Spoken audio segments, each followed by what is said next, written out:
हाँ जी विक्लास, very good evening to all of you.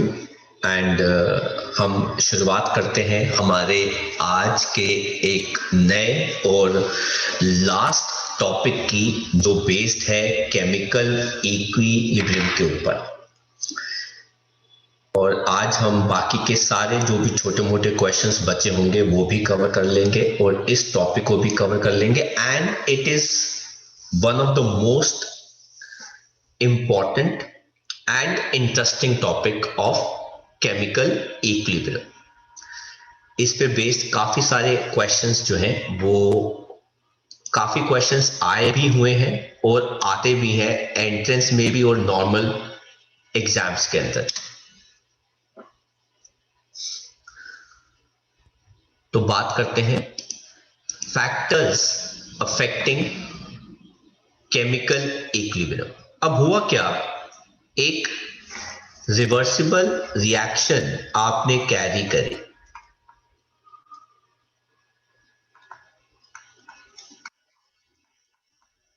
और कैरी करने के बाद ये जो रिएक्शन है वो किस में आ जाएगी, इक्वी पे आ जाएगी।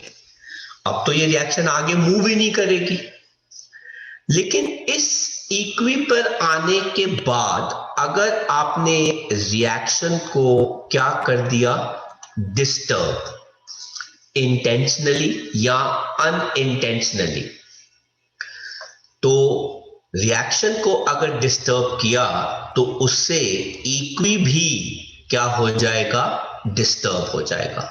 तो सर फिर क्या रिएक्शन फॉरवर्ड या बैकवर्ड या फिर क्या होगा? तो बेटा एक नया इक्वी री एस्टैब्लिश हो जाता है। और वो नया इक्वी री एस्टैब्लिश कैसे होगा, हम वो सब चीजें पढ़ने वाले हैं। तो कॉन्सेप्ट कहता है हाउ एक इक्वी स्टेट रिलीव करता है अपने आप को किसी एक्सटर्नल स्ट्रेस से। अब वो एक्सटर्नल स्ट्रेस क्या है, प्रेशर, टेम्परेचर या नंबर ऑफ मोल्स। मतलब प्रेशर कम ज्यादा हो गया, टेम्परेचर इंक्रीज या डिक्रीज कर दिया, या फिर मोल्स आपने कम कर दिए या ज्यादा कर दिए रिएक्टेंट्स के या फिर प्रोडक्ट के। और इसको सबसे अच्छा एक्सप्लेन किया एक फ्रेंच केमिस्ट ने, ला शैटलियर्स प्रिंसिपल। ला शैटलियर्स उनका नाम था और उन्होंने एक प्रिंसिपल बनाया। अब ये क्या कहते हैं, वो कहते हैं कि अगर एक एक्सटर्नल स्ट्रेस अप्लाई किया जाता है किसी सिस्टम को जो किसमें आ चुका है, इक्वी पर, तो उसका जो इक्वी कांस्टेंट है या इक्विलिब्रियम कंडीशंस है वो बेटा क्या हो जाएंगी, अपसेट हो जाएंगी। जिसको सेट करने के लिए या दोबारा फॉर्म में आने के लिए नेट रिएक्शन किसी एक पर्टिकुलर डायरेक्शन में भागेगी, चाहे वो फॉरवर्ड भागे चाहे वो बैकवर्ड भागे, वो डिपेंड करता है रिएक्शन टू रिएक्शन। कोई भी रिएक्शन कहीं भी भाग सकती है ताकि वो इस एक्सटर्नल स्ट्रेस को रिलीव कर सके और फाइनली एक नया इक्वी अटेन हो जाए। तो ला शैटलियर्स प्रिंसिपल क्या कहते हैं कि जब एक रिवर्सिबल रिएक्शन इक्वी पर आ जाती है और उसके बाद आप उसके ऊपर एक एक्सटर्नल स्ट्रेस लगाते हैं, मतलब आप उसका टेम्परेचर कम ज्यादा करें या प्रेशर कम ज्यादा करें या उसके नंबर ऑफ मोल्स कम ज्यादा करें, तो इक्वी डिस्टर्ब होगा। अब अगर इक्वी डिस्टर्ब होगा तो इक्वी कांस्टेंट की वैल्यू भी डिस्टर्ब होगी, लेकिन उसको ठीक करने के लिए यही रिएक्शन अब कहीं ना कहीं भागेगी। अब चाहे वो फॉरवर्ड भागे या फिर वो बैकवर्ड भागे, सिर्फ दो ही कंडीशन होती है, या तो फॉरवर्ड की या फिर बैकवर्ड की, ताकि एक नया इक्वी जो है वो री एस्टैब्लिश हो जाए। इसको और अच्छा समझने के लिए हम बेटा एक एग्जाम्पल लेते हैं, अमोनिया की फॉर्मेशन। अगर आप इस रिएक्शन को देखो बेटा, तो इस रिएक्शन में अमोनिया बनता है और जब ये रिएक्शन फॉरवर्ड भागती है तो इस रिएक्शन के लिए 92 किलोजूल ऑफ एनर्जी रिलीज होती है, जिसका मतलब है ये रिएक्शन नेचर में क्या है, एक्सोथर्मिक है।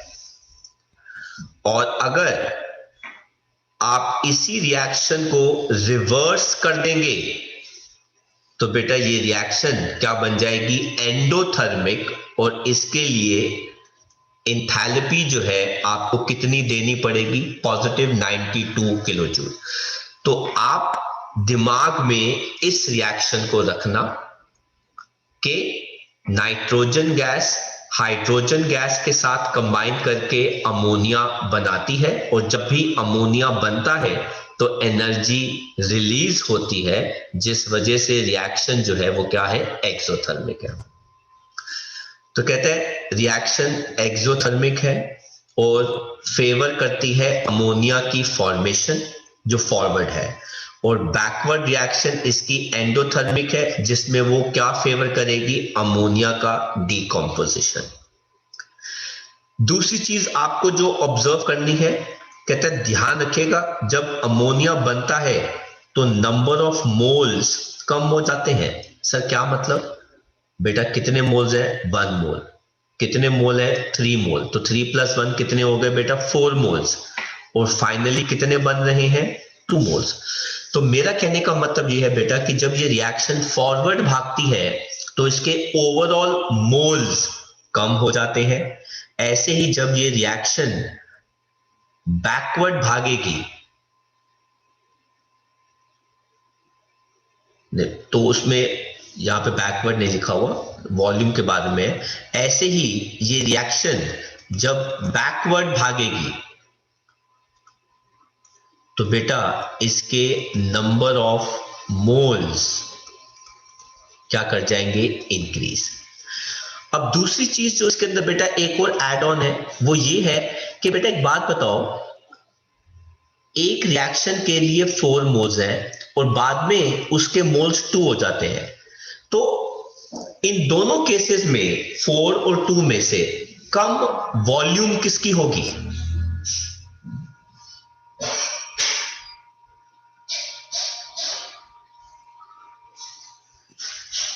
2। 2। Very good. जब मोल्स कम हो बेटा तो वॉल्यूम कम हो सकती है। आई रिपीट, जब मोल्स कम हो तो वॉल्यूम कम हो सकती है। इसीलिए जब ये रिएक्शन फॉरवर्ड भागती है तो मोल्स भी कम होते हैं, इसलिए ओवरऑल वॉल्यूम जो है वो भी कम होगी। ऐसे ही अगर इस रिएक्शन के लिए हम बैकवर्ड पढ़ते तो बैकवर्ड में नंबर ऑफ मोल्स बढ़ रहे हैं तो बेटा उसकी वॉल्यूम जो है वो क्या करती, इंक्रीज करती, क्योंकि 4 मोल्स को अकोमोडेट करने के लिए ज्यादा जगह चाहिए। एंड थर्ड, बोथ रिएक्टेंट और प्रोडक्ट इसके अंदर गैसियस स्टेट में है, इसीलिए चेंज इन टेम्परेचर, प्रेशर और कॉन्सेंट्रेशन रिएक्शन को जरूर इन्फ्लुएंस करेंगे, रिएक्शन को जरूर इन्फ्लुएंस करेंगे। और जब हेबर्स भी हमारे एक साइंटिस्ट थे जिन्होंने अमोनिया की प्रिपरेशन के प्रोसेस को आगे कंटिन्यू किया था, तो प्रोबेबली शायद मैंने आप लोगों से शेयर किया था कि अमोनिया की फॉर्मेशन काफी कॉम्प्लिकेटेड थी, और जब वो कॉम्प्लिकेशंस में रिएक्शन करते थे तो एक टाइम ऐसा आया था कि प्रेशर इतना बढ़ गया था कि कंटेनर जिसमें वो अमोनिया की प्रिपरेशन कैरी कर रहे थे वो ब्लास्ट हो गया था, और उनके असिस्टेंट जो थे वो, उनकी डेथ हो गई थी। वो तो फिर बाद में ला शैटेलियर्स के प्रिंसिपल की हेल्प से अमोनिया की फॉर्मेशन जो थी वो कंप्लीट हो पा रही थी। तो it was so complicated that assistant of Haber died during this process. तो इसलिए हम बहुत बार अमोनिया की प्रिपरेशन पढ़ते हैं बड़ी क्लासेस के अंदर। तो इस रिएक्शन के बारे में हमको क्या क्या नॉलेज मिली, एक ये एक्सोथर्मिक रिएक्शन है अगर ये फॉरवर्ड भागती है तो। दूसरा, इस रिएक्शन में जब वो फॉरवर्ड भागती है तो ओवरऑल मोल्स कम होते हैं। अगर किसी भी रिएक्शन में ओवरऑल मोल्स फॉरवर्ड भागने में कम होते हैं तो कम मोल्स को कम वॉल्यूम मिल सकती है, वो अकोमोडेट हो सकते हैं। एंड हमने देखा कि इस रिएक्शन के अंदर सारे गैसेस स्टेट है, इसलिए टेम्परेचर, प्रेशर और कॉन्सेंट्रेशन रिएक्शंस को क्या कर सकती हैं, अफेक्ट कर सकती हैं, इन्फ्लुएंस कर सकती है। और अब एक एक करके हम फैक्टर्स पढ़ने वाले हैं। अगर किसी को कुछ कॉपी करना है इतने से पार्ट में तो आप कॉपी कर सकते हैं। तो हम शुरुआत करते हैं, एक एक करके सारे इफेक्ट्स पढ़ेंगे। सबसे पहला इफेक्ट जो बेटा हम पढ़ने वाले हैं वो है टेम्परेचर का। अब मेरा कॉन्सेप्ट जरा ध्यान से सुनना, मैं क्या लिख रहा हूं और मुझे जवाब देना कि क्या होगा। अभी बेटा हमने एक रिएक्शन पढ़ी, नाइट्रोजन गैस जब हाइड्रोजन गैस के साथ कंबाइन करती है तो वो क्या बनाती है बेटा, अमोनिया। और इस रिएक्शन के लिए डेल्टा एच की वैल्यू नेगेटिव है और रिएक्शन जो है वो एक्सोथर्मिक है। ठीक है, अब जरा मुझे ये बताओ कि जब ये रिएक्शन फॉरवर्ड भागती है तो इसको हीट चाहिए कि नहीं चाहिए? मेरा ये सवाल है कि जब ये रिएक्शन फॉरवर्ड भागती है तो इसको हीट चाहिए कि नहीं चाहिए?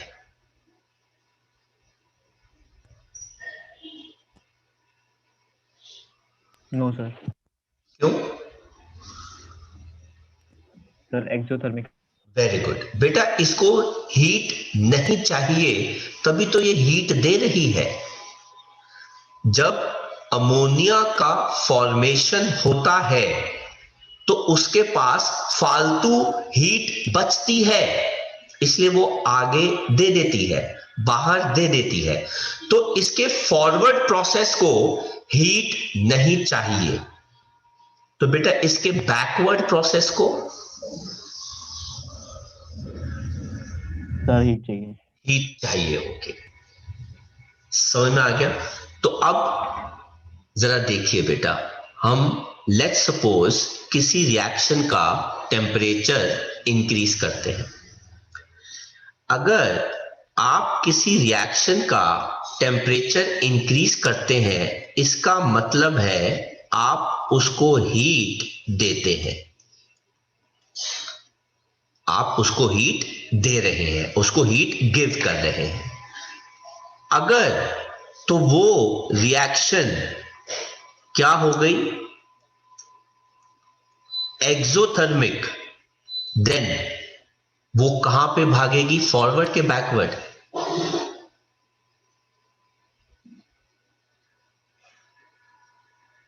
अगर वो रिएक्शन एक्सोथर्मिक है मतलब वो हीट दे रही है, मतलब उसको हीट नहीं चाहिए और आप उसको और हीट दे रहे हैं, तो बेटा वो फॉरवर्ड भागेगी कि बैकवर्ड भागेगी? Sir backward. Very good. अगर वो एक्सोथर्मिक है तो वो रिएक्शन कहां भागेगी, बैकवर्ड।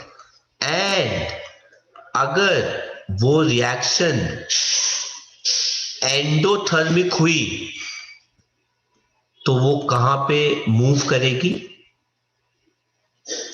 फॉरवर्ड।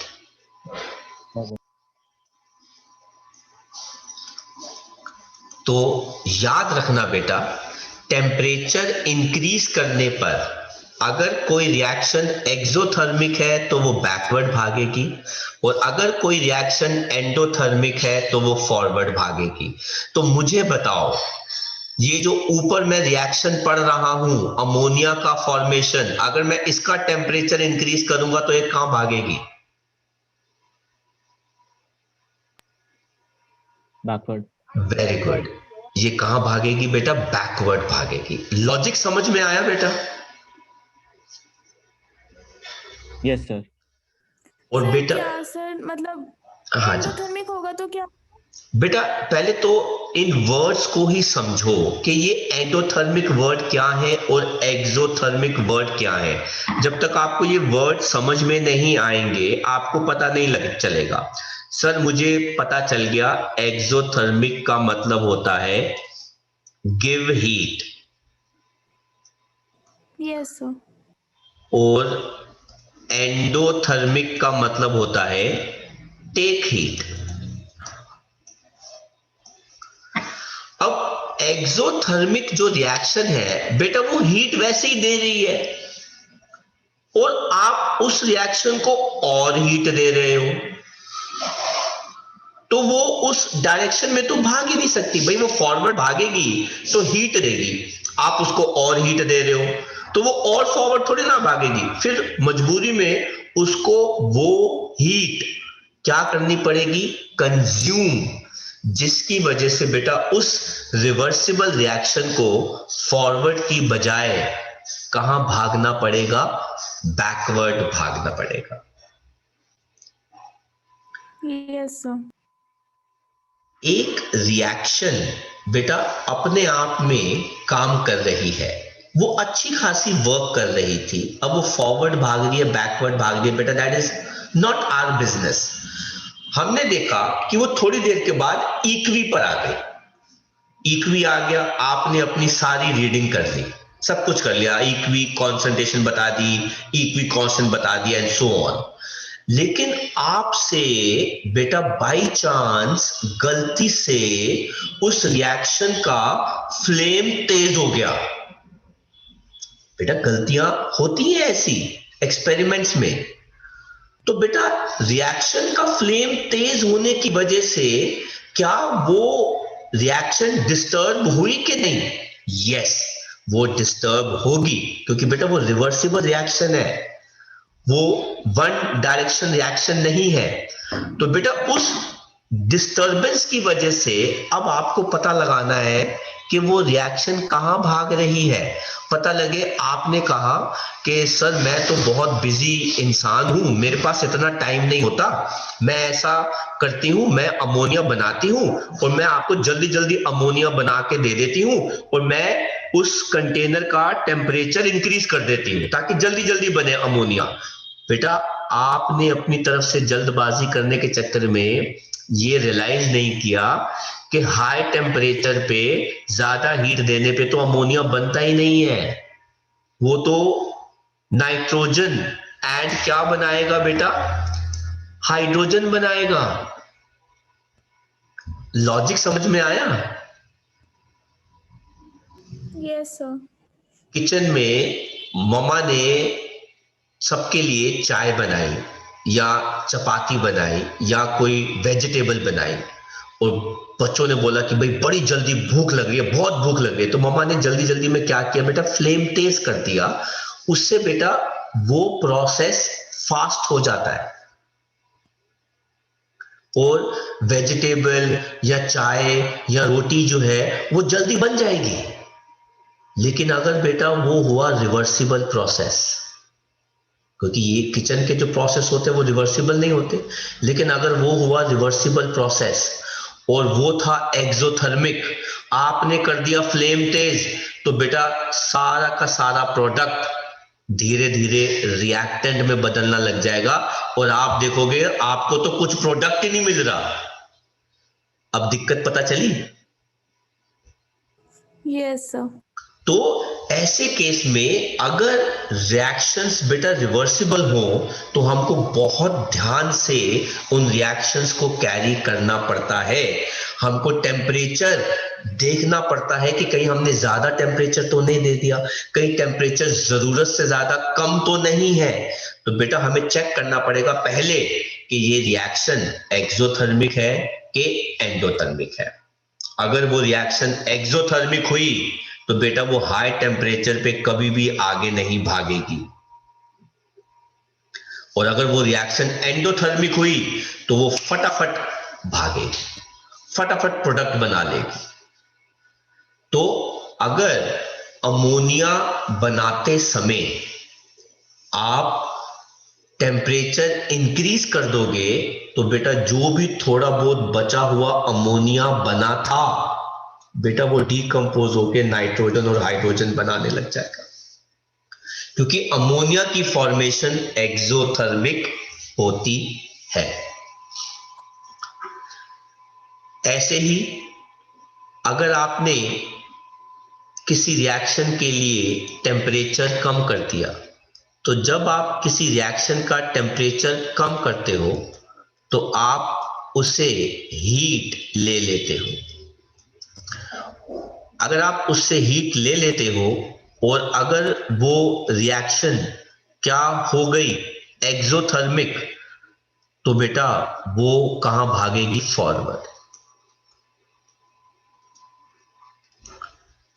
एंड अगर वो रिएक्शन हुई एंडोथर्मिक, तो बेटा वो कहां भागेगी? बैकवर्ड। तो जैसे ही अगर आप चाहते हो कि अमोनिया बने, तो बेटा जैसे ही हीट रिलीज हो रही है उसको आप ले लो, निकाल दो कंटेनर से, एब्जॉर्ब करा दो, तभी वो फॉरवर्ड भागेगी। नहीं तो अगर हीट इकट्ठी होनी शुरू हो जाएगी तो शुरुआत में तो वो फॉरवर्ड भागेगी, फिर बाद में वो बैकवर्ड भागनी शुरू कर देगी। तो जैसे ही हीट रिलीज हुई आप कंटेनर से हीट निकाल लो, एब्जॉर्ब करा लो, ताकि फिर रिएक्शन हीट जनरेट करे। जैसे ही अमोनिया बना, हीट रिलीज हुई, फटाफट हीट एब्जॉर्ब करा लो ताकि वो और हीट जनरेट करे, ताकि वो और अमोनिया बनाए।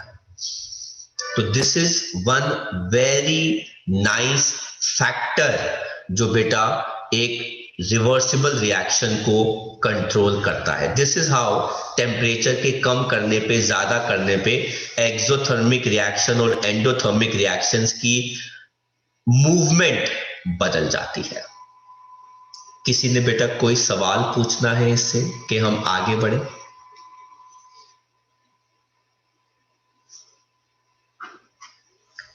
सर आगे बढ़ते हैं। अब इसी से बेटा हम एक चीज फाइनल करते हैं। एक्सोथर्मिक रिएक्शंस लो टेम्परेचर पे फेवर होती हैं और एंडोथर्मिक रिएक्शंस हाई टेम्परेचर पे फेवर होती हैं। इसीलिए बेटा कंबशन, हालांकि ये रिवर्सिबल रिएक्शन नहीं है, लेकिन अगर आपको किसी चीज को बर्न करना हो, कंबशन करना हो, तो बेटा आपको चिंगारी low temperature is sufficient enough, आपको हाई टेम्परेचर देने की जरूरत नहीं होती, क्योंकि वो कम हीट में ही बहुत सारी हीट क्या कर देगी बेटा? प्रोड्यूस कर देगी।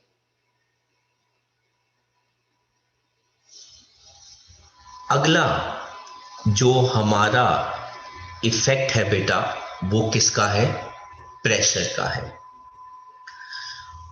अब एक बात बताओ, जब हम किसी कंटेनर का प्रेशर इंक्रीज कर देंगे तो बेटा उस कंटेनर की ओवरऑल वॉल्यूम, बेटा ये मैं एक्सटर्नल प्रेशर की बात कर रहा हूं, अगर मैंने उस कंटेनर को प्रेशराइज करने की कोशिश करी, मतलब उसके ऊपर प्रेशर इंक्रीज किया, तो बेटा उस कंटेनर की ओवरऑल वॉल्यूम कम होगी कि ज्यादा होगी?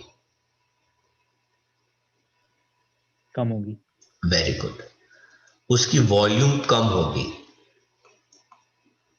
लेस वॉल्यूम कैन अकोमोडेट, अगर वॉल्यूम कम हो रही है तो less volume can accommodate less moles के ज्यादा मोल्स। कम वॉल्यूम में ज्यादा मोल्स आ सकते हैं कि कम मोल्स आ सकते हैं? सर कम मोल्स। Very good. तो बेटा ये रिएक्शन वहां भागेगी जिस डायरेक्शन में मोल्स कम हो रहे हैं। आया बेटा लॉजिक समझ में? आप एक बलून को प्रेशर अप्लाई करते हो उसके ऊपर एक्सटर्नल, तो बेटा उसकी वॉल्यूम कम होने लगती है, लेकिन उसके अंदर एयर भरी होती है जिसकी वजह से वो बर्दाश्त नहीं कर पाता और वो फट जाता है।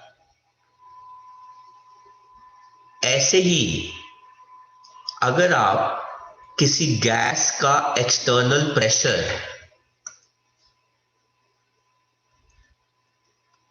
कम कर देते हो तो बेटा अंदर की गैसेस एक्सपैंड करेंगी, जिनकी वजह से उसकी वॉल्यूम क्या करेगी, बढ़ जाएगी। बढ़ जाएगी।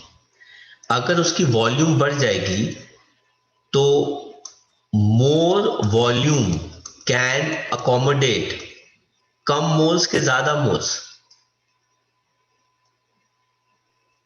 ज्यादा में। ज्यादा मोल्स। अब मेरा सवाल आपसे ये है कि इस केस के लिए इंक्रीज इन प्रेशर के लिए अगर मैं यही वाली रिएक्शन लूं, अमोनिया की फॉर्मेशन, तो बताओ ये रिएक्शन फॉरवर्ड भागेगी कि बैकवर्ड भागेगी कि कुछ नहीं होगा?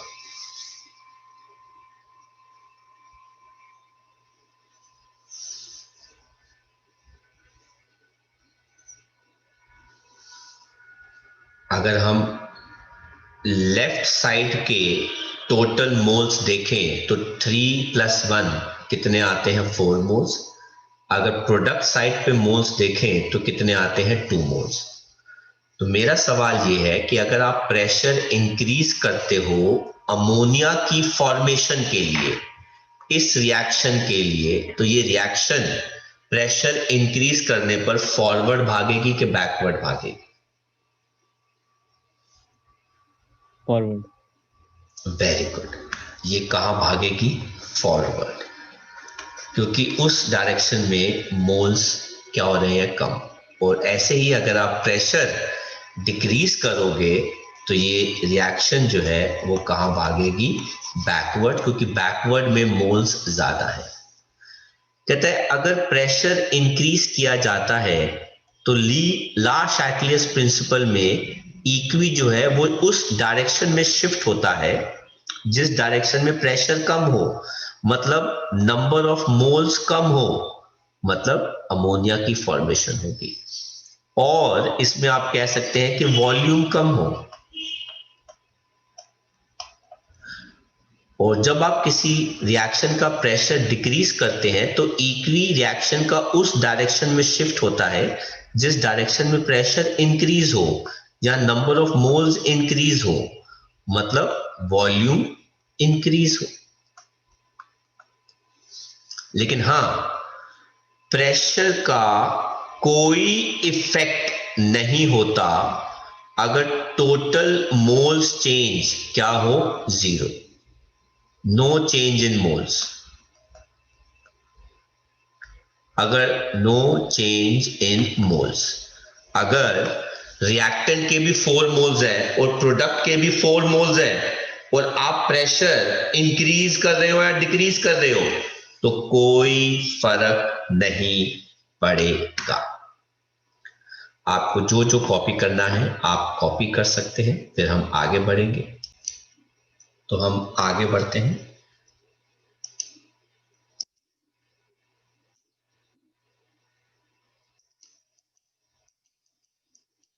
जो हमारा नेक्स्ट इफेक्ट आता है वो है इफेक्ट ऑफ कंसंट्रेशन।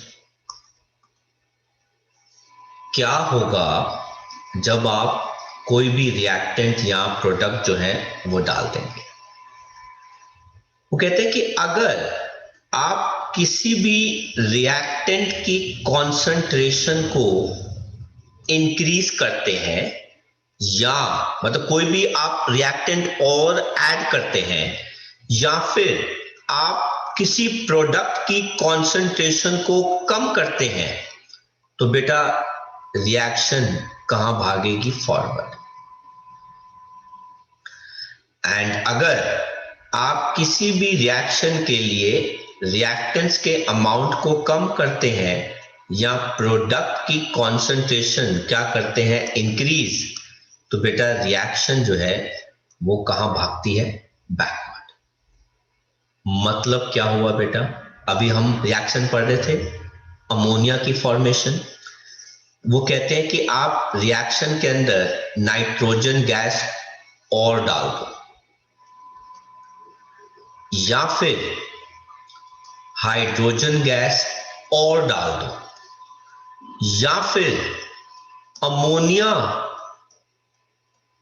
रिमूव कर दो, तो बेटा रिएक्शन कहां भागेगी, फॉरवर्ड।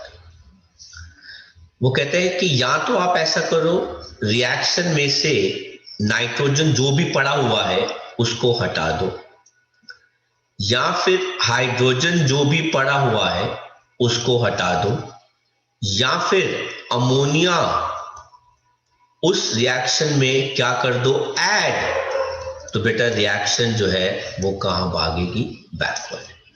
तो रिमूवल ऑफ रिएक्टेंट या addition of product, reaction moves backward, या फिर एडिशन ऑफ रिएक्टेंट और removal of product, reaction moves forward.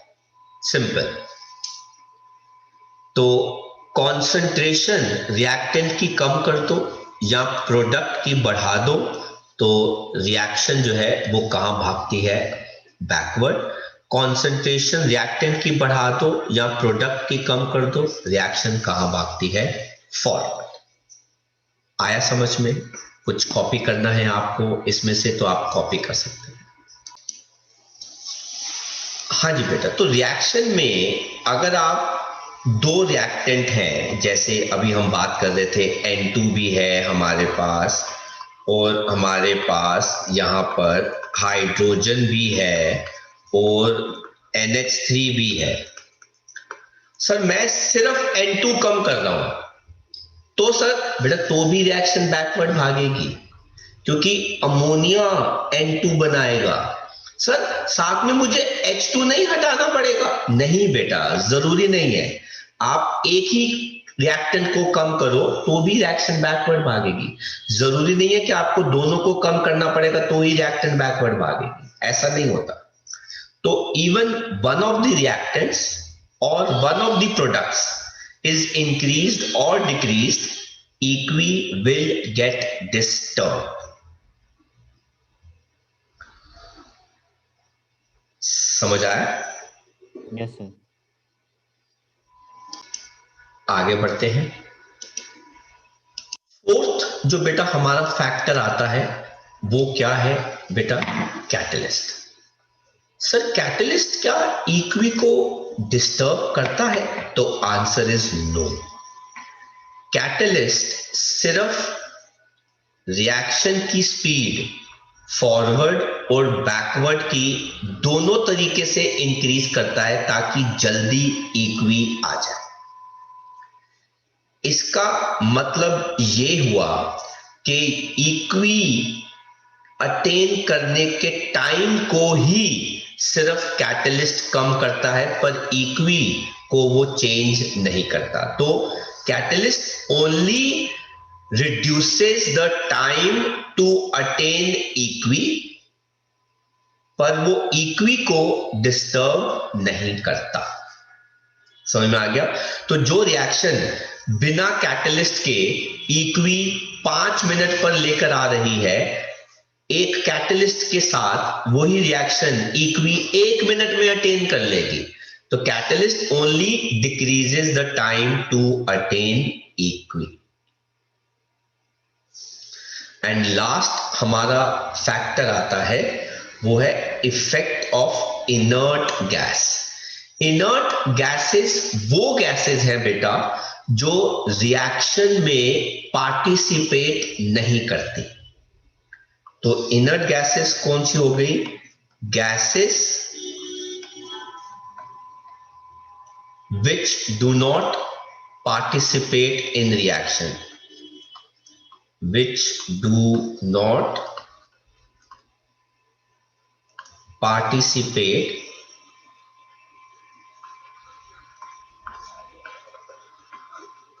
In reaction और इक्वी प्रोसेस।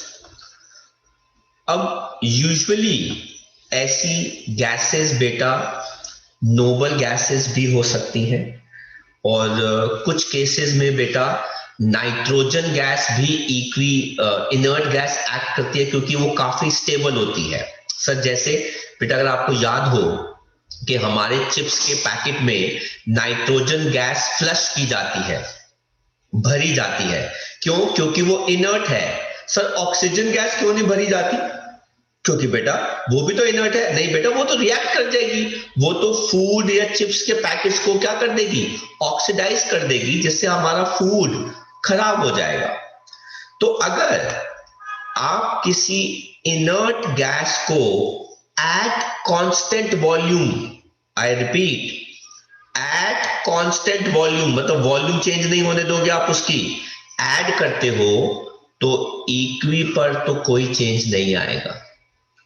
लेकिन if the gas is added at a constant pressure, तो बेटा reaction expand करेगा, reactants expand करेगा, तो बेटा इक्वी उस डायरेक्शन में शिफ्ट होगा जहां पे मोल्स क्या हो जाएंगे?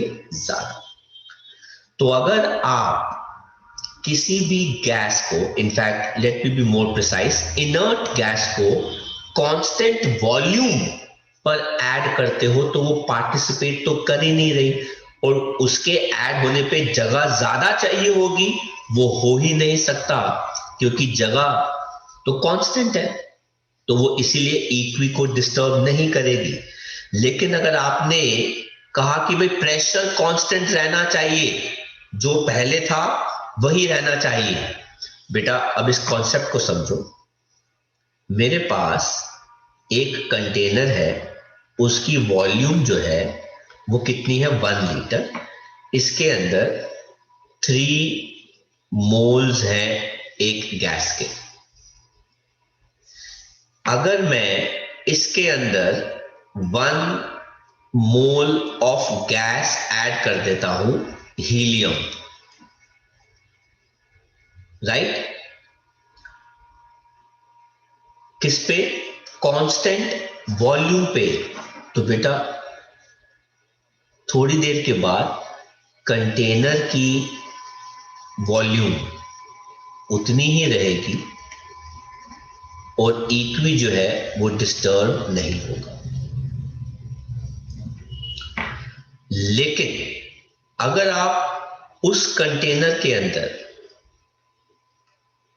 जिसके अंदर 3 मोल्स हैं, और आप प्रेशर कांस्टेंट रख रहे हैं, और 1 मोल ऑफ कौन सी गैस डाल रहे हैं? हीलियम, तो बेटा प्रेशर कांस्टेंट करने के चक्कर में ये गैस पहले से ज्यादा क्या कर जाएगी? एक्सपैंड। लेकिन प्रेशर आपको क्या रखना है? उतना ही रखना है, तभी तो उसको एक्सपेंशन करनी पड़ी, ताकि प्रेशर की वैल्यू जो है वो क्या रहे? मेंटेन रहे। बेटा जब 3 मोल्स थे, तो इसके अंदर प्रेशर कम था, लेकिन जब आप उसी वॉल्यूम के अंदर 4 मोल्स डाल देते हो, तो बेटा प्रेशर जो है वो क्या कर जाता है? इंक्रीज। हालांकि वो गैस रिएक्ट नहीं कर रही, पर जगह तो वो घेरेगी ना, कोलिजन्स तो इंक्रीज होंगी ना, तो इसलिए बेटा प्रेशर इंक्रीज कर जाता है। पर इक्वी, हम तो बेटा इक्वी पढ़ रहे हैं, हम तो प्रेशर की तो बात ही नहीं कर रहे, पर इक्वी में कोई चेंज नहीं आता।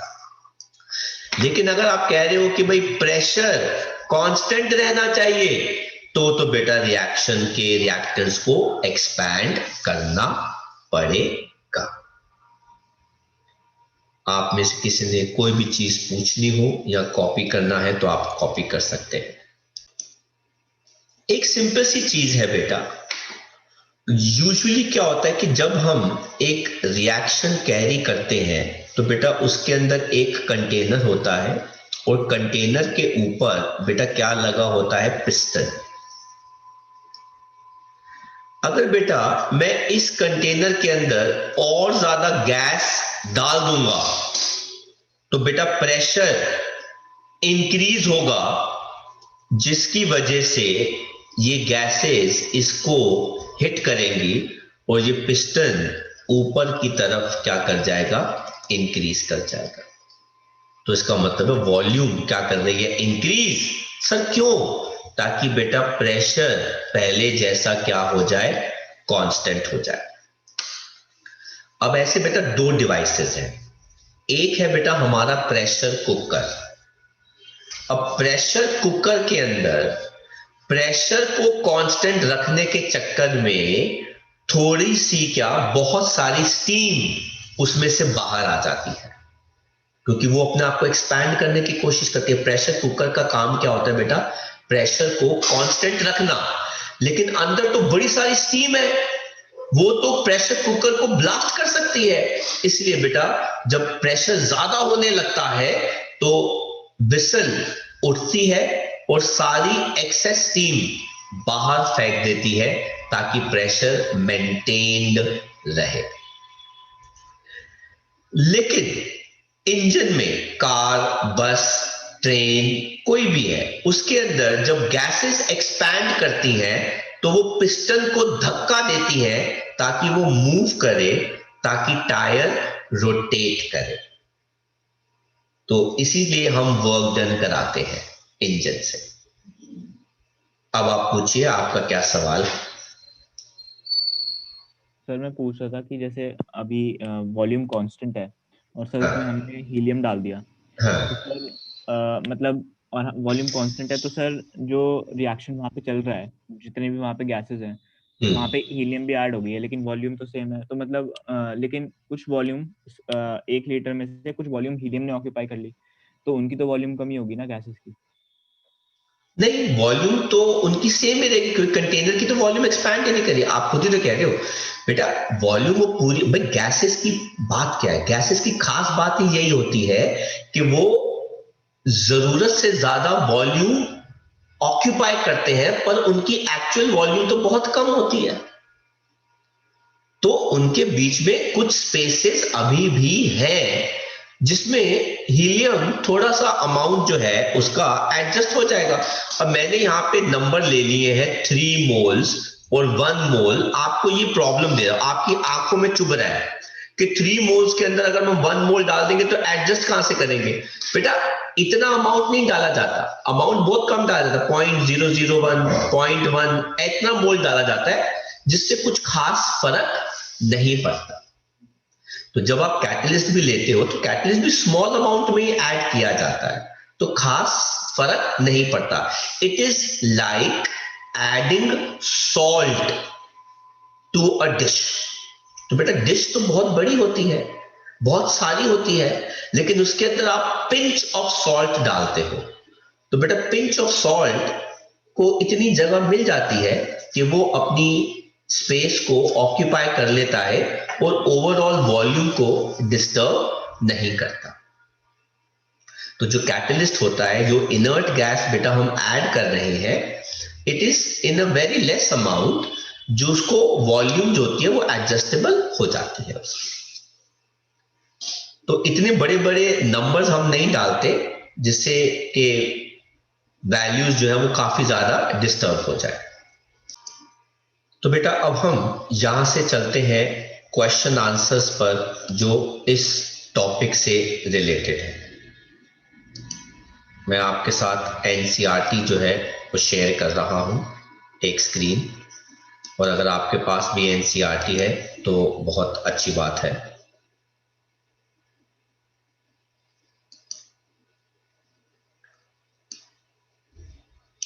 तो जो सबसे पहला क्वेश्चन है ला शैटिलियर्स प्रिंसिपल पे बेस्ड, वो है एनसीईआरटी का 25वां क्वेश्चन।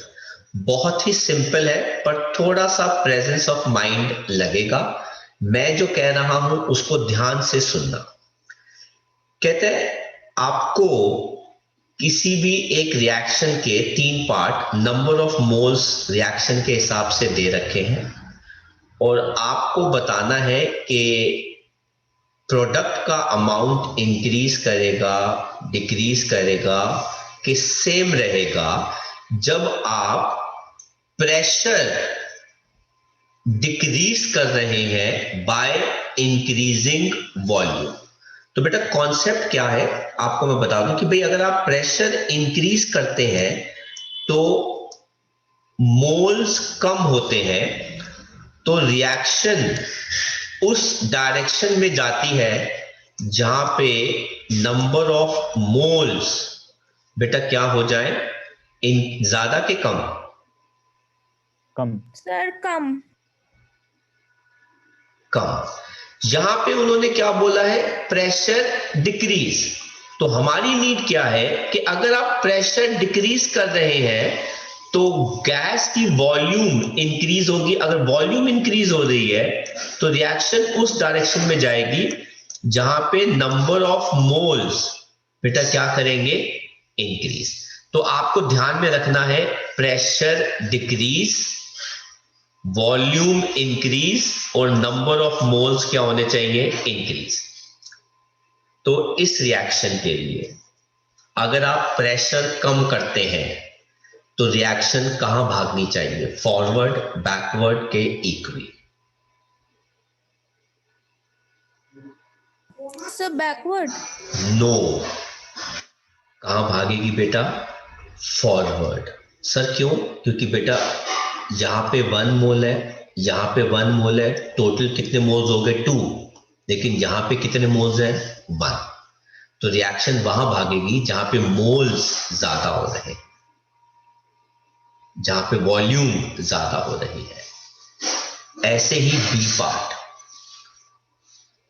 ये सॉलिड है कंसिडर नहीं होगा, ये सॉलिड है कंसिडर नहीं होगा। तो रिएक्शन कहां भागनी चाहिए, बैकवर्ड के forward, backward. Very backward. Good, backward. अब आपको धीरे धीरे समझ में आने लगे। थर्ड रिएक्शन है, ये सॉलिड है कंसिडर नहीं होगा, ये सॉलिड है कंसिडर नहीं होगा। रिएक्शन कहां भागेगी, सर इक्विलिब्रियम पे ही है। Very good. कहां पे आ जाएगी बेटा, इक्वी पे आ जाएगी। सर क्यों, क्योंकि दोनों साइड पे नंबर ऑफ मोल्स क्या है बेटा, बराबर है। आई होप आपको समझ में आ गया क्वेश्चन। Next Yes, sir. देखते हैं बेटा, अब आप सब पार्टिसिपेट करेंगे। 26 कहता है क्या होगा, रिएक्शन कहां भागेगी अगर आप प्रेशर इंक्रीज करेंगे। तो बेटा प्रेशर इंक्रीज करेंगे तो रिएक्शन वहां भागती है जहां पे नंबर ऑफ मोल्स क्या होते हैं, कम।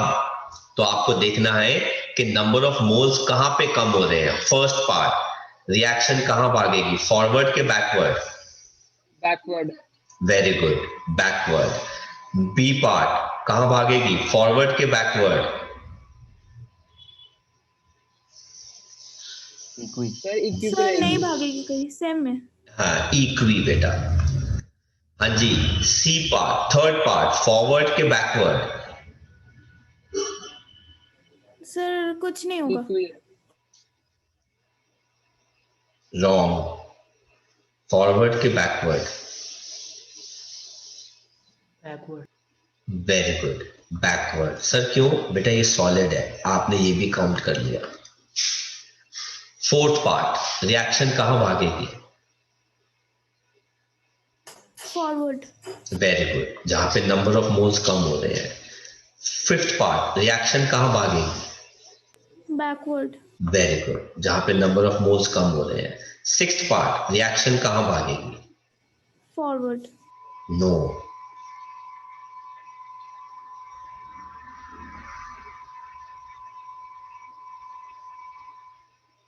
Backward very good, backward. क्यों, क्योंकि बैकवर्ड में 9 मोल्स है, फॉरवर्ड में 10 मोल्स है। समझ में आया बेटा ये पार्ट। Yes sir. कुछ कॉपी करना है तो कॉपी कर लीजिए।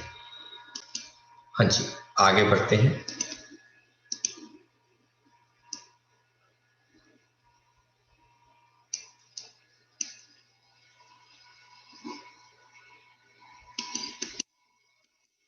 ट्वेंटी सेवेंथ क्वेश्चन, हालांकि लास्ट एटलिस्ट प्रिंसिपल पे बेस नहीं है बट हम कर रहे हैं। कहते हैं इक्वी कांस्टेंट इस रिएक्शन के लिए हमको दे रखा है, ये है find the equipressure of all gases if 10 bar HBr is introduced in a sealed container at 1024 Kelvin। भाई इस रिएक्शन के लिए इक्वी दे रखा है और बोला है कि 10 बार of HBr is introduced in a sealed container. तो बेटा हम इस रिएक्शन को कैसे लिखेंगे? HBr gas gives us H2 gas plus Br2 gas। इसको हम क्या कर देंगे? बैलेंस कर देंगे। तो बेटा सबसे पहले हम क्या लिखेंगे? इनिशियल ये बेटा कितना दे रखा है? 10 बार, ये आ जाएगा 0, ये आ जाएगा 0। थोड़ी देर के बाद बेटा क्या आ जाएगा? इक्वी। तो ये कितना कम हो जाएगा? 10 माइनस 2x, क्योंकि बेटा यहाँ पे 2 लिखा हुआ है। लेकिन ये कितना बनेगा बेटा? x। ये कितना बनेगा? x। तो बेटा इक्वी कांस्टेंट k p की वैल्यू क्या हो जाएगी बेटा? Concentration of product upon concentration of reactant. बेटा प्रोडक्ट में क्या है? H2 की कॉन्सेंट्रेशन, उसका पार्शियल प्रेशर, ब्रोमीन गैस है उसका पार्शियल प्रेशर अपॉन HBr है उसका पार्शियल प्रेशर का क्या आ जाएगा बेटा? स्क्वायर आ जाएगा। तो बेटा Kp की वैल्यू कितनी दे रखी है? 1.6 into 10 to the power 5 which is equal to बेटा ये कितना आ जाएगा? x square upon 10 minus x का होल स्क्वायर। अब जरा देखो बेटा ये वाली वैल्यू कितनी हो गई? 16 into 10 to the power 4, right. और ये कितना आ गया बेटा? x स्क्वायर अपॉन ये कितना आ गया? 10 माइनस x का होल स्क्वायर। आप दोनों साइड पे रूट ले लो बेटा। तो बेटा ये कितना आ जाएगा? 4 into 10 to the power 2 which is equal to x upon 10 minus x। तो ये बन गया बेटा 400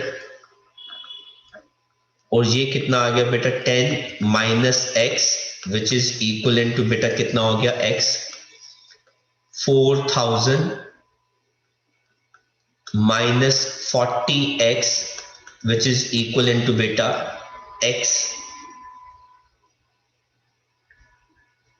समझ में आया भाई? आई होप मैंने कोई गलती तो नहीं करी। 4 नहीं, ये आ जाएगा 400x।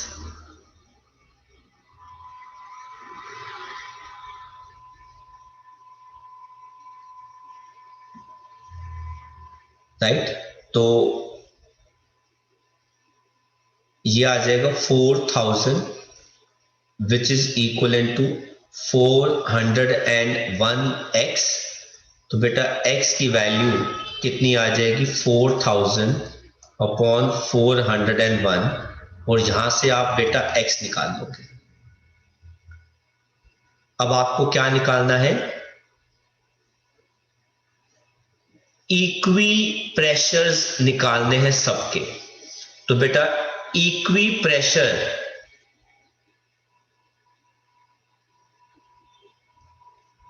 HBr का बेटा वो कितना हो जाएगा? 10 माइनस x। यहां से बेटा x की वैल्यू आ जाएगी अब अप्रोक्सीमेटली बेटा 3.9 के आसपास ही आएगी मेरे हिसाब से।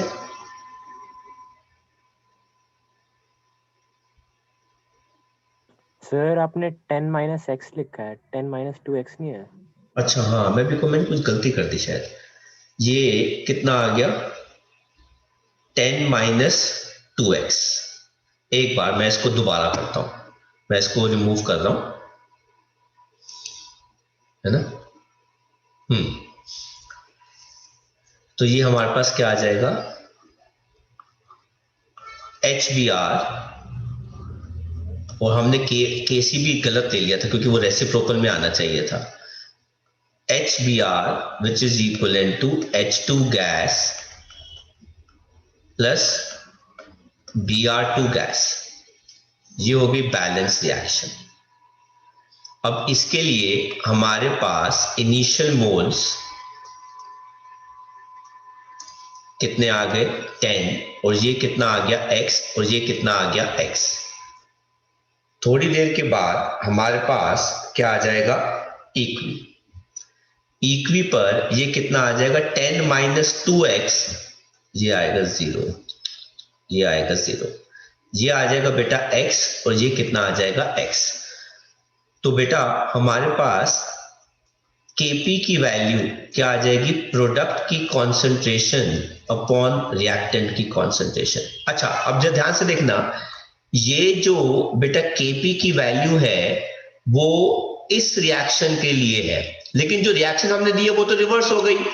तो बेटा हमारे पास ये वैल्यू कितनी आ जाएगी 1 upon 1.6 into 10 to the power 5 which is equivalent to x square upon 10 minus 2x का whole square.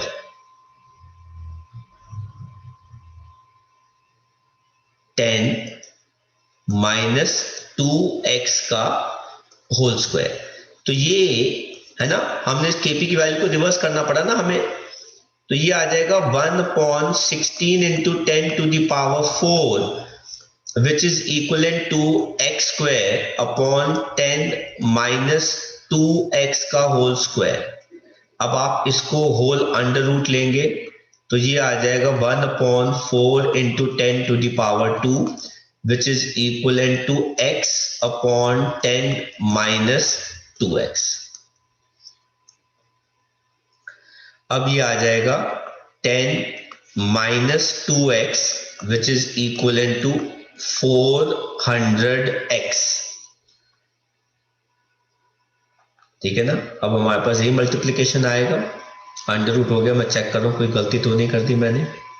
x upon 10 minus 2x और ये 400 इंटू x हो गया, और अब ये कितना आ जाएगा हमारे पास 10 which is equivalent to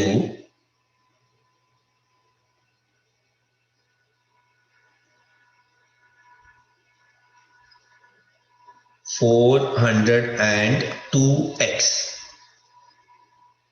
10 to the power 4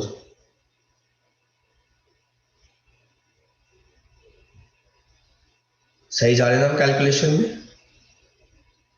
yes sir.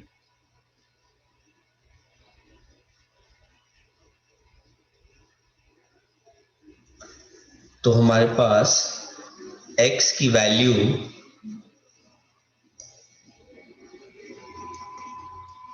कितनी आ जाएगी 400, ये आ जाएगा 10 अपॉन 402।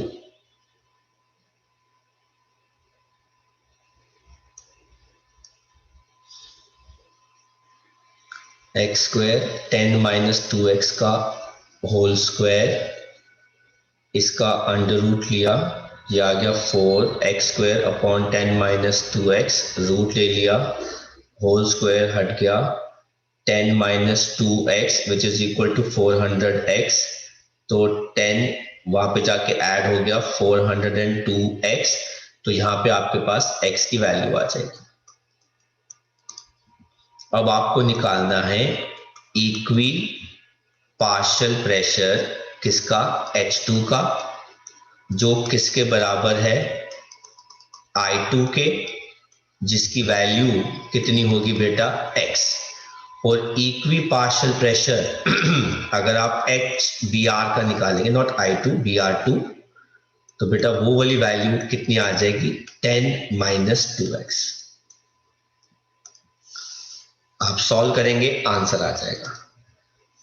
नेक्स्ट हम देखते हैं क्वेश्चन ला शैटलियर्स प्रिंसिपल पे बेस्ड। ये है क्वेश्चन नंबर 28, मैं ब्लू कलर से कर रहा हूं।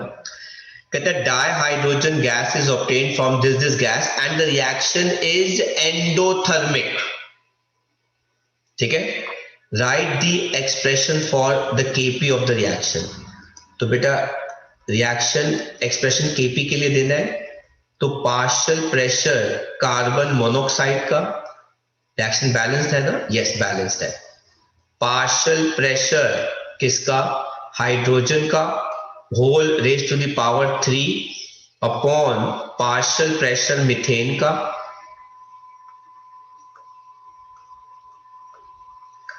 इनटू पार्शियल प्रेशर किसका? पानी का, क्योंकि सब गैसेस दे रखी है। ये हो गया बेटा केपी का expression. How will the value of KP and composition of equi mixture be affected by increasing pressure? अगर आप रिएक्शन में प्रेशर इंक्रीज करते हो तो रिएक्शन कहां भागेगी? प्रेशर इंक्रीज करने पर वॉल्यूम कम होगी, और अगर वॉल्यूम कम होगी तो रिएक्शन कहां भागेगी? बैकवर्ड। बैकवर्ड। Very good. कहते हैं इंक्रीज द टेम्परेचर। याद रखना रिएक्शन क्या है? एंडोथर्मिक, मतलब रिएक्शन को हीट चाहिए तो रिएक्शन कहां भागेगी? अगर आप उसको हीट करोगे तो forward. Very good, forward. And कहता है यूजिंग अ कैटलिस्ट, तो कैटलिस्ट क्या करता है? टाइम डिक्रीज कर देता है। हाँ, no change in equi but reduces the time to attain equi। तो आप ये कॉपी कर सकते हैं।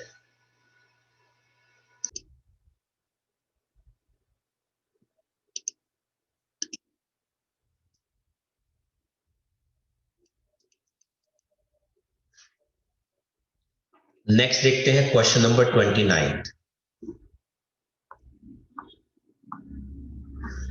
कहते हैं आपको ये रिएक्शन दे रखी है, इस रिएक्शन में व्हाट विल हैपन अगर आप हाइड्रोजन ऐड करते हो। हाइड्रोजन रिएक्टेंट है, ऐड करोगे तो रिएक्शन कहां भागेगी?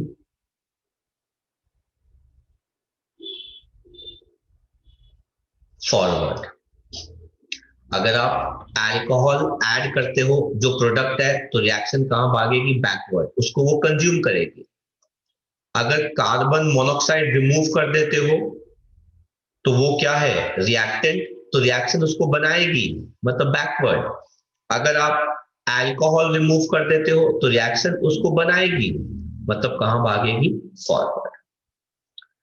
30th आपको एक रिएक्शन दे रखी है, उसके लिए केसी की वैल्यू दे रखी है।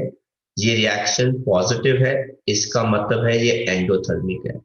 Right the expression for KC.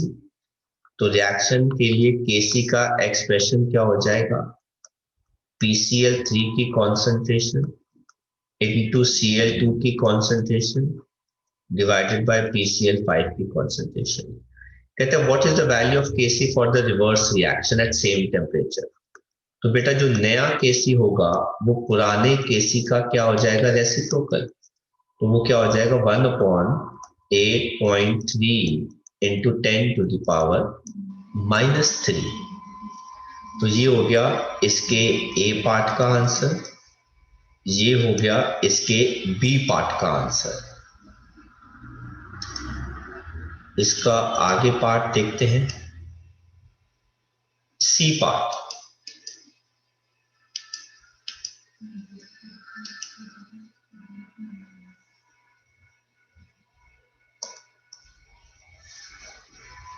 C part क्या कहता है?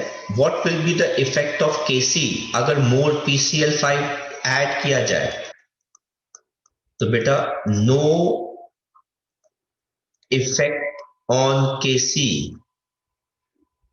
as it depends on सिर्फ टेम्परेचर। इसका सेकंड पार्ट की बात करें, प्रेशर इज इंक्रीज्ड, अगेन बेटा वही नो इफेक्ट, क्योंकि प्रेशर से कोई फर्क नहीं पड़ता, कॉन्सेंट्रेशन से भी कोई फर्क नहीं पड़ता। थर्ड देखिए कहते हैं व्हाट इज टेम्परेचर इंक्रीज, बेटा टेम्परेचर इंक्रीजेस, तो बेटा KC increases for exo for reaction, ये एंडोथर्मिक है ना, हाँ। टेम्परेचर इंक्रीजेस, केसी क्या करेगा, इंक्रीज करेगा, एंड कहां भागेगा, फॉरवर्ड, बिकॉज ये रिएक्शन क्या है बेटा, एंडोथर्मिक थी। तो आप कॉपी कर सकते हैं 30th को भी।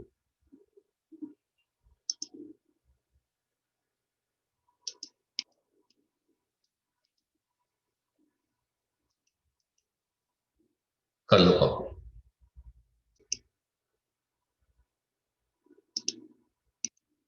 तो आगे देखते हैं।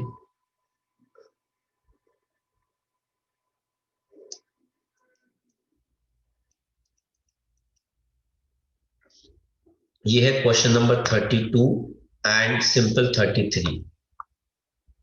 It says predict the product of the reaction as concentration reactant product दे रखी है। 3 रिएक्शन दे रखी है, केसी की वैल्यू देखिए 10 to the power -39, 10 to the power 8 और 1.8। अगर मैं तीनों को कंपेयर करूं, केसी बहुत कम है बैकवर्ड, केसी बहुत ज्यादा है फॉरवर्ड, इसका बराबर है तो ऑलमोस्ट कहां पे है, ये इक्वल पर है। 33 क्वेश्चन में कहता है 3O2 gives 2O3, तो 3 moles of oxygen gas combines to give 2 moles of ozone gas, और केसी की वैल्यू दे रखी है। इफ इक्वी कॉन्सेंट्रेशन, मतलब इक्वी पर oxygen in the air is इतना, मतलब ऑक्सीजन की value is 1.6 into 10 to the power -2, what is the concentration of ozone, ये निकालना है आपको।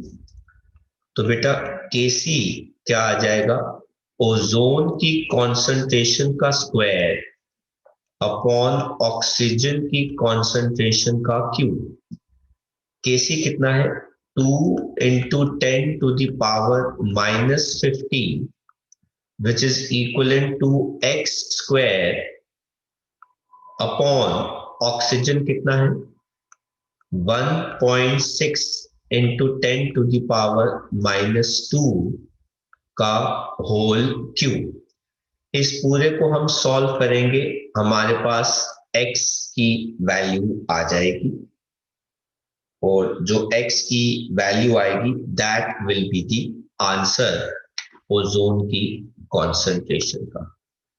तो हमने ये भी क्वेश्चन कर लिया, ये भी कर लिया, एंड 34th क्वेश्चन भी कुछ डिफिकल्ट नहीं है। रिएक्शन हमको दे रखी है carbon monoxide, 3H2 methane and water is at equi, reaction equi पर आ गई है in 1 liter flask, right, and it contains इतना मोल of CO, इतना मोल of H2 and इतना मोल of H2O and an unknown amount of methane, मतलब methane का equi value नहीं दे रखी। Determine the concentration of methane in the mixture and equi constant Kc दे रखा है। तो बेटा केसी की वैल्यू कैसे आ जाएगी, concentration of methane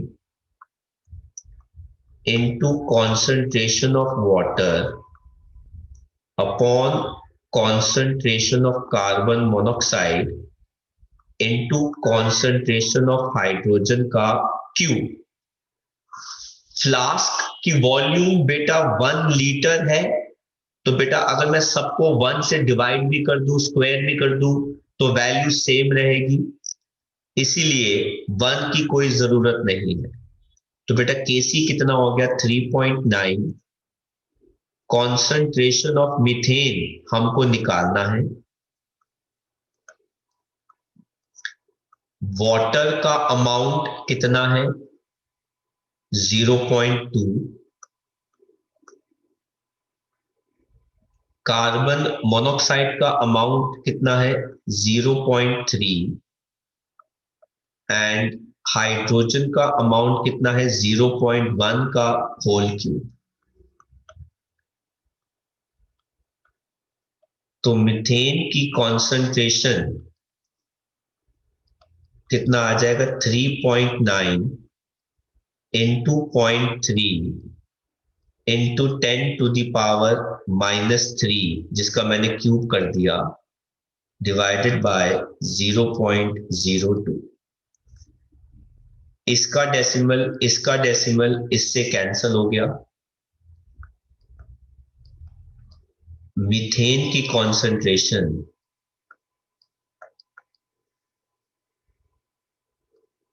39 into 3 into 10⁻⁻3 whole divided by 2। आप सॉल्व कर लेंगे, उतने मोल्स आ जाएंगे मीथेन के। तो यहां पर हमारा केमिकल इक्वी टॉपिक पूरा खत्म हो गया। आप कॉपी कर सकते हैं। तो आई होप बच्चों आपको हमारा आज का lecture based on Le Chatelier's principle अच्छा लगा। अगर अच्छा लगा तो इसको लाइक करना मत भूलेगा। आप इन लेक्चर्स को, इस टॉपिक को अपने फ्रेंड्स के साथ भी जरूर शेयर कर सकते हैं, क्योंकि ये बहुत ही इंपॉर्टेंट टॉपिक है और इस पे बेस्ड क्वेश्चंस हर एग्जाम्स में जरूर आते हैं। इसके अलावा अगर आपका कोई भी क्वेश्चन है, टॉपिक है या चैप्टर डाउट में है तो आप मुझे जरूर लिखें। मैं आपके डाउट को जरूर सॉल्व करूंगा as soon as possible basis पे, और वो भी बिना चार्ज, फ्री ऑफ कॉस्ट। आपको अगर ऐसे ही रेगुलर अपडेट्स और नोटिफिकेशंस चाहिए तो आपको हमारे चैनल को सब्सक्राइब करना पड़ेगा। एंड हम बहुत जल्दी अपने एक नए लेक्चर के साथ मिलेंगे। Till then take care, thank you very much for watching our lecture. Study hard. Bye bye from School of Science.